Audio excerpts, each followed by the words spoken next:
My name is Dianne and I am an embalmer. The job of an embalmer is to look after people's loved ones when they have passed away. The funeral director would arrange a funeral with them, and I would then carry on the specifications of what the family wish, presenting them for viewing up to the day of the funeral, dressing them in clothes, doing their hair, nails, any makeup that's required, basically taking care of people.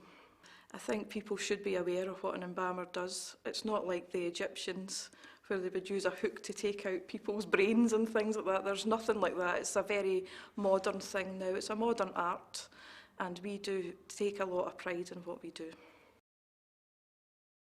Well, I wasn't very academic at school. I did come out of school with 1 grade, but that was by the by.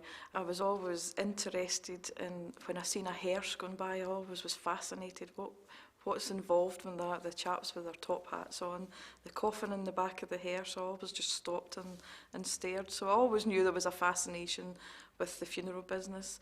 And it wasn't until I was in school, I was about 15, I had no O grades. I only had 1 O grade, and one of my friends, her neighbour, actually got me a placement in a funeral business with the company she worked with. So I went to become a coffin furnisher, and to me that was fantastic. I really knew this was the job for me, and from there I just worked my way up, becoming a funeral arranger, working in an office, then on to becoming a funeral director, and then I moved to the island of Jersey, where I met a man, Norman Foster, who was my inspiration to become an embalmer. He spent the time with me and taught me the basics of the job that I knew from then on.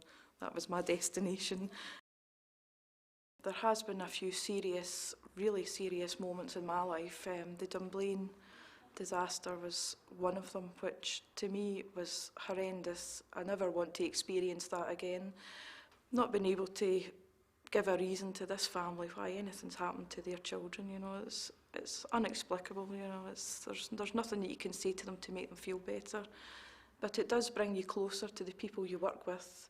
It brings you closer to the community that you work with, and you've got to be there for them 24/7 until they don't need you anymore. And that's what really the job is about. So that is the really dark side of the job.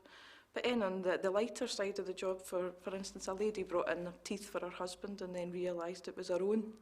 So you get a funny side, and she laughed about that. So there is 2 sides to a job, and you just take them all with your stride. Some days you'll go home and you'll think, that was a horrendous day, and you'll have a good old cry to yourself, and other days you'll go home and you'll laugh because of what's happened that day. So it's not an easy job, but it's a worthwhile job.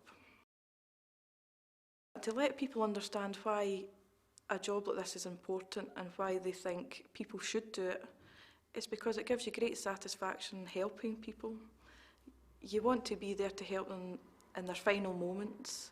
You want to be there to help the families in their tragedy. You're there just to help them, and what a great feeling it gets when everything's all done and they go away knowing that everything's been done for their loved one. That's what it's all about. Nurses care for people in their last moments, but we're there after it to take over and deal with it when the loss happens, and we are there for them. So I would suggest to anyone that wanted to do the job, it's very worthwhile.